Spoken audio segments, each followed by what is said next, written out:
Retina আমার কাছে ভালো লেগেছে এই জন্য যে রেটিনা যে একটা দেশের শিক্ষার ব্যাপারে জাতিকে উন্নয়নের দিকে নিয়ে যাওয়ার জন্য যে মেহনত করে তার প্রমাণটা আমি দেখেছি যে পার্টিকুলারলি তারা আমার ছেলেটা বলে যে যেটুকু টিপস দেয় খুব ভালো করে দেয়, তারপরে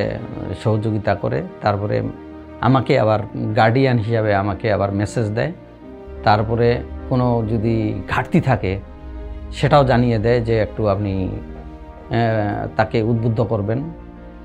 পড়ালেখার ব্যাপারে, এটাও তারা ভূমিকা রাখে। এতে করে আমার কাছে এটা খুবই আশাবাদী যে তাদের কার্যক্রমটা অনেক ভালো।